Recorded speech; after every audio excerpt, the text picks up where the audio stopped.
누가복음 22장. 유월절이라고 하는 무교절이 다가왔다. 대제사장과 종교학자들은 예수를 없앨 방도를 찾고 있었으나 백성이 두려운 나머지 자신들의 행동을 숨길 방법도 함께 찾고 있었다. 그때 사탄이 12제자 가운데 하나인 가룟 유다에게 들어갔다. 그는 다른 제자들을 떠나 대제사장들과 성전 경비대에게 가서 예수를 넘길 방법을 함께 의논했다. 그들은 자신들의 행운이 믿기지 않았고 그에게 두둑히 보상하기로 약속했다.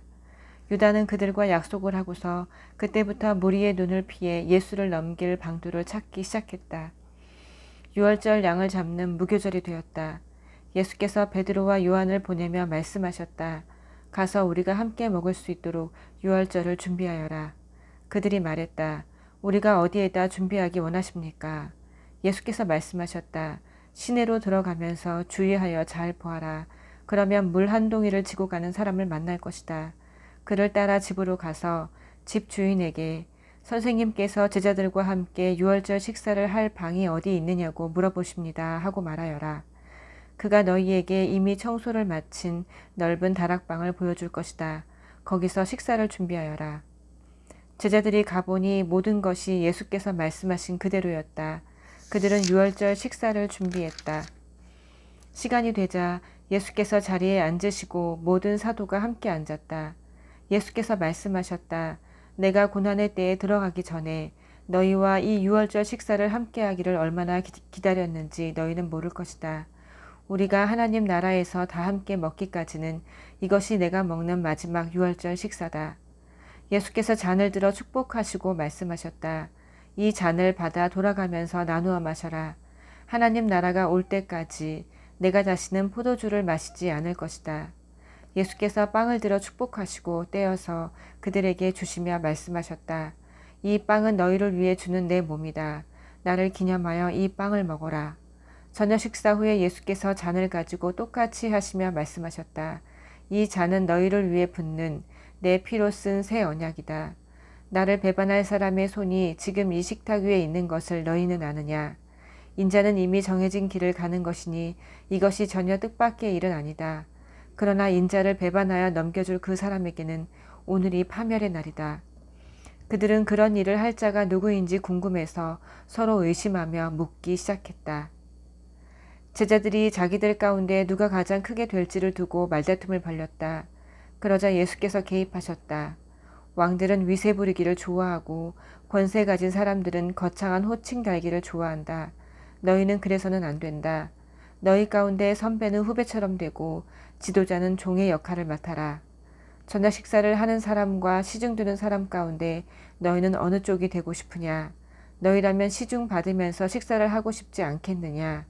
그러나 나는 너희 가운데서 섬기는 자리에 있었다. 너희는 크고 작은 시련 중에도 끝까지 나에게 충실했다. 이제 나는 내 아버지께서 내게 주신 왕의 권세를 너희에게 준다. 그리하여 너희는 내 나라에서 내 식탁에 앉아 먹고 마시며 하나님 백성의 회중 가운데 책임을 감당할 힘을 얻게 될 것이다. 시몬아, 방심하지 마라. 사탄이 밀에서 결을 가려내듯이 너희 모두를 내게서 떼어놓으려고 안간힘을 썼다. 시몬아, 내가 굴복하거나 지쳐 쓰러지지 않도록 내가 특히 너를 위해 기도했다. 내가 시험의 시기를 다 통과하거든 내 동료들이 새 출발을 할 수 있도록 도와주어라. 베드로가 말했다. 주님과 함께라면 저는 무엇이든지 할 각오가 되어 있습니다. 주님을 위해서라면 감옥이라도 가겠습니다. 주님을 위해 죽기까지 하겠습니다. 예수께서 말씀하셨다. 베드로야, 안 됐지만 내게 이 말을 해야겠다. 수탉이 울기 전에 내가 나를 모른다고 3번 부인할 것이다. 예수께서 말씀하셨다. 내가 너희를 보내면서 꼭 필요한 것만 가지고 가볍게 다니라고 했을 때에 너희에게 문제가 없었느냐? 그들이 말했다. 물론입니다. 아무 문제 없이 잘 지냈습니다. 예수께서 말씀하셨다. 이번에는 다르다. 고난에 대비하여라. 힘든 시기가 닥쳐올 테니 필요한 것을 챙겨라. 너희 겉옷을 전당 잡혀서 칼을 구하여라. 그는 범죄자들과 한 무리로 여겨졌다고 기록된 성경의 말씀의 최종 의미는 나에게서 완성된다. 나에 대해 기록된 모든 것이 이제 결말로 다가가고 있다. 제자들이 말했다. 보십시오. 주님, 칼 2자루가 있습니다. 그러자 예수께서 말씀하셨다. 그만하면 됐다. 칼 이야기는 그만하자. 예수께서 거기를 떠나 전에 자주 다니시던 올리브산으로 가셨다. 제자들이 그분을 따라갔다. 그곳에 이르자 예수께서 말씀하셨다. 유혹에 넘어가지 않도록 기도하여라. 예수께서 그들을 떠나 돌을 던져 닿을 만한 거리에 가셨다. 거기서 무릎을 꿇고 기도하셨다. 아버지, 이 잔을 내게서 거두어 주십시오. 그러나 내가 원하는 대로 하지 마시고 아버지께서 원하시는 대로 행하십시오. 아버지께서 원하시는 것이 무엇입니까? 그때 하늘에서 천사가 나타나 그분 곁에 서서 힘을 북돋아 주셨다. 예수께서 계속해서 더욱 간절히 기도하셨다. 예수의 얼굴에서 쏟아지는 땀방울이 마치 핏방울 같았다. 예수께서 기도를 마치고 일어나셔서 제자들에게 돌아와 보니 그들이 슬픔에 잠겨 잠들어 있었다. 예수께서 말씀하셨다. 너희가 무슨 일로 자고 있느냐? 일어나거라. 유혹에 넘어가지 않도록 기도하여라. 예수께서 그 말씀을 하시자마자 한 무리가 12제자 가운데 하나인 유다를 앞세우고 나타났다. 유다가 예수께 입맞추려고 곧장 그분께 다가왔다. 예수께서 말씀하셨다. 유다야, 내가 입맞춤으로 인자를 팔려고 하느냐? 예수와 함께 있던 이들이 사태를 보고 말했다. 주님, 우리가 싸울까요? 그들 가운데 한 사람이 대제사장의 종에게 칼을 휘둘러 그의 오른쪽 귀를 잘라버렸다. 예수께서 말씀하셨다. 그냥 두어라. 그러고는 종의 귀를 만져 낫게 해주셨다. 예수께서 거기에 온 사람들, 곧 대제사장과 성전 경비대와 종교 지도자들에게 말씀하셨다. 내가 위험한 범죄자라도 되는 것처럼 칼과 몽둥이로 내게 덤벼들다니 이게 무슨 짓이냐. 내가 날마다 성전에서 너희와 함께 있었지만 너희는 내게 손 하나 대지 않았다. 그러나 이제 너희 뜻대로 하여라. 지금은 어두운 밤이요 어두운 시간이다. 그들이 예수를 체포해서 대제사장의 집으로 끌고 갔다. 베드로는 안전한 거리를 두고 뒤따라갔다. 사람들이 안뜰 한가운데서 불을 피우고 둘러앉아 불을 쬐고 있었다. 불가에 앉아있던 여종 하나가 베드로를 알아보았다. 그리고 다시 유심히 보더니 말했다. 이 사람도 저자와 함께 있었어요. 베드로가 부인했다. 여자여, 나는 그를 알지도 못하오. 조금 있다가 다른 사람이 베드로를 알아보고는 말했다. 너도 저들과 한패다. 그러나 베드로는 잡아뗐다. 이 사람아, 나는 아니라고. 1시간쯤 후에 또 다른 사람이 아주 단호하게 말했다. 이 사람은 저자와 함께 있었던 것이 틀림없소. 갈릴리 사람이라는 표시가 이 사람의 온몸에 새겨져 있소. 베드로가 말했다. 이보시오. 나는 당신이 무슨 말을 하는지 모르겠소. 바로 그때 베드로가 마지막 말을 끝마치기 전에 수탉이 울었다. 그때에 주님께서 고개를 돌려 베드로를 바라보셨다. 베드로는 수탉이 울기 전에 내가 나를 3번 부인할 것이다 라고 하신 주님의 말씀이 생각났다. 그는 밖으로 나가서 하염없이 흐느껴 울고 또 울었다. 예수를 맡은 자들이 그분을 마구 때리며 조롱하기 시작했다. 그들은 예수께 눈가리개를 씌우고 놀렸다. 이번에 너를 친 사람이 누구냐? 그들은 그분을 가지고 신나게 놀았다. 아침이 되자 백성의 종교 지도자와 대제사장과 종교학자들이 다 모여서 예수를 최고의회 앞으로 끌고 갔다. 그들이 말했다. 내가 메시아냐? 예수께서 대답하셨다. 내가 그렇다고 해도 너희는 나를 믿지 않을 것이다. 내가 너희 질문이 무슨 뜻이냐고 물어도 너희는 대답하지 않을 것이다. 내가 할 말은 이것이다. 이제후로는 인자가 하나님의 오른편 권능의 자리에 앉게 될 것이다. 그들이 일제히 말했다.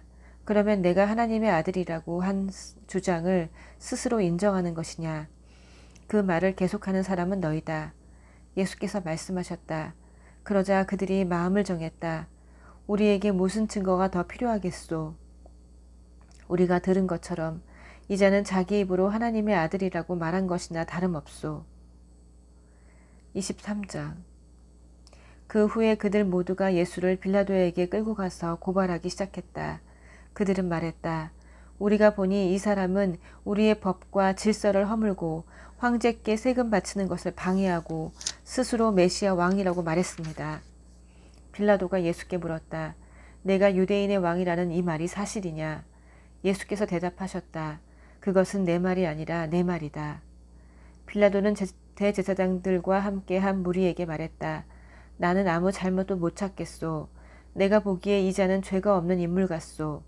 그러나 그들은 맹렬했다. 그 사람은 갈릴리에서부터 시작해서 이제는 온 유대 곳곳에서 평화를 어지럽히고 자신의 가르침으로 백성 가운데 불안을 조장하고 있습니다. 그는 평화를 위협하는 인물입니다. 빌라도가 그 말을 듣고 물었다. 그러니까 이 사람이 갈릴리 사람이란 말이오? 빌라도는 예수가 본래 헤롯의 관할이라는 것을 알고는 헤롯에게 책임을 떠넘겼다. 마침 헤롯은 며칠간 예루살렘에 와 있었다. 헤롯은 예수가 나타나자 기뻐했다. 그는 오래전부터 예수를 보고 싶어 했고 그분에 대한 이야기를 귀가 닳도록 들어왔다. 그는 예수가 무슨 대단한 일을 행하는 것을 보고 싶어 했다. 헤롯은 예수께 질문을 퍼부었으나 예수께서는 대답이 없으셨다. 한마디도 하지 않으셨다. 그러나 대제사장과 종교학자들은 곁에 서서 저마다 한마디씩 신랄하고 격한 소리로 그분을 고발했다. 헤롯은 크게 기분이 상해 예수를 자극했다. 헤롯의 병사들도 합세해서 조롱하고 비아냥거렸다. 그러고는 공들여 만든 왕의 복장을 그분께 입혀서 빌라도에게 돌려보냈다. 전에는 생전 가까이 하지 않던 헤롯과 빌라도가 그날은 둘도 없는 사이가 되었다. 빌라도가 대제사장과 통치자와 다른 사람들을 불러들여놓고 말했다. 여러분은 이 사람이 평화를 어지럽힌다고 해서 나에게 데려왔소. 내가 여러분 모두가 보는 앞에서 그를 신문에 보았으나 여러분의 고발을 뒷받침할 만한 것을 하나도 찾지 못했소. 헤롯 왕도 혐의를 찾지 못해 이렇게 무혐의로 돌려보냈소. 이 사람은 죽을 만한 일은 고사하고 아무 잘못도 없는 것이 분명하오. 그러니 조심하라고 경고해서 이 사람을 풀어주겠소. 그러자 무리가 격해졌다. 그 자를 죽이시오. 우리에게 바라바를 주시오. 바라바는 그 도시에서 폭동을 일으키고 살인을 저지른 죄로 감옥에 갇혀 있었다. 그럼에도 빌라도는 예수를 놓아주고 싶어서 다시 분명히 말했다. 그러나 그들은 계속 소리쳤다. 십자가에 못 박으시오. 그 자를 십자가에 못 박으시오. 빌라도가 세 번째로 나섰다. 그러나 무슨 죄목 때문이요? 나는 이 사람에게서 죽일 만한 죄를 찾지 못했소. 조심하라고 경고해서 이 사람을 풀어주겠소. 그러나 무리는 고함을 치면서 예수를 십자가에 못 박으라고 막무가내로 우겼다. 결국 그들의 고함 소리가 빌라도의 말문을 막았다. 빌라도는 잠자코 그들의 뜻을 들어주었다. 그는 폭동과 살인죄로 감옥에 갇혀 있던 사람을 풀어주고 예수를 그들에게 넘겨주어 그들이 원하는 대로 하게 했다. 그들이 예수를 끌고 가다가 마침 시골에서 올라오던 구레네 사람 시몬에게 십자가를 지워 예수의 뒤를 따르게 했다. 큰 무리가 뒤를 따랐고 여자들도 함께 따라가면서 슬피 울었다. 예수께서 여자들을 돌아보며 말씀하셨다. 예루살렘의 딸들아, 나를 위해 울지 마라. 너희와 너희 자녀들을 위해 울어라. 사람들이 이렇게 말할 날이 올 것이다. 임신하지 못하는 여자는 복되다. 아이를 낳아보지 못한 태는 복되다. 젖을 먹인 적 없는 가슴은 복되다. 그때 사람들이 산에다 대고 우리 위로 무너져 내려라 하고 언덕에다 대고 우리를 덮어버려라 하고 외칠 것이다. 사람들이 살아있는 푸른 나무에도 그렇게 하는데 말라버린 나무에는 어떻게 할지 상상이 되느냐. 다른 죄수 두 사람도 사형을 받으러 예수와 함께 끌려갔다. 해골 언덕이라는 곳에 이르러 그들이 예수를 십자가에 못 박았다. 두 죄수도 하나는 그분 오른편에 다른 하나는 왼쪽에 못 박았다. 예수께서 기도하셨다. 아버지, 이 사람들을 용서해 주십시오. 이 사람들은 자기들이 무슨 일을 하는지 모릅니다. 그들은 주사위를 던져 예수의 옷을 나눠 가졌다. 사람들이 거기 서서 예수를 구경했고 주모자들도 비웃으며 말했다. 저가 다른 사람들은 구원했는데 자기 자신도 구원하는지 보자. 하나님의 메시아라고? 선택받은 자라고? 아하! 병사들도 다가와 예수를 조롱하고 비웃었다. 그들은 신 포도주로 그분께 건배를 제안했다. 유대인의 왕이여, 너나 구원해 보아라. 예수의 머리 위에는 이 사람은 유대인의 왕이라고 쓴 팻말이 붙어 있었다. 함께 달린 죄수 가운데 한 사람도 그분을 저주했다. 너는 대단한 메시아가 아니냐. 너를 구원해 보아라. 우리를 구원해 보라고. 그러나 다른 죄수가 그의 말을 막았다. 너는 하나님이 두렵지도 않느냐. 이분은 너와 똑같은 일을 당하고 있다. 우리야 처벌받는 것이 마땅하지만 이분은 그렇지 않다. 이분은 이런 처벌을 받을 만한 일을 하신 적이 없다. 그러고 나서 그가 말했다. 예수님, 당신의 나라에 들어가실 때에 저를 기억해 주십시오. 예수께서 말씀하셨다. 걱정하지 마라. 내가 그렇게 하겠다. 오늘 내가 나와 함께 낙원에 있을 것이다. 어느덧 정오가 되었다. 온 땅이 어두워졌고 그 어둠은 이후 3시간 동안 계속되었다. 칠흑 같은 어둠이었다. 성전의 휘장 한가운데가 찢어졌다. 예수께서 큰 소리로 부르짖으셨다. 아버지, 내 생명을 아버지 손에 맡깁니다. 그 말을 하시고 예수께서 숨을 거두셨다. 그 자리에 있던 지휘관이 일어난 일을 보고 하나님께 영광을 돌렸다. 이 사람은 죄 없는 사람이었다. 선하고 죄 없는 사람이었다. 그 광경을 구경하려고 모인 사람들도 실제로 일어난 일을 보고는 모두 비탄에 잠긴 채 집으로 돌아갔다. 예수를 잘 아는 사람들과 갈릴리에서부터 그분을 따라온 여자들은 숙연한 마음으로 멀찍이 서서 지켜보았다. 유대 최고의회 의원으로 요셉이라는 사람이 있었는데 그는 마음이 선하고 성품이 어진 사람이었다. 그는 의회의 계획과 행동에 찬성하지 않았다. 유대인 동네 아리마대가 고향인 그는 하나님 나라를 간절히 기다리며 살아온 사람이었다. 그가 빌라도에게 가서 예수의 시신을 거두게 해달라고 청했다. 요셉은 그분을 십자가에 내려 세마포 수위에 싸서 아직 아무도 사용한 적이 없는 바위를 깎아서 만든 무덤에 그분을 모셔두었다. 그날은 안식일 전날이었고 안식일이 막 시작될 무렵이었다.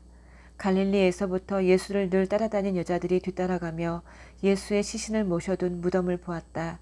그러고는 돌아가서 장례용 향료와 향유를 준비했다. 그들은 계명대로 안식일에 조용히 쉬었다.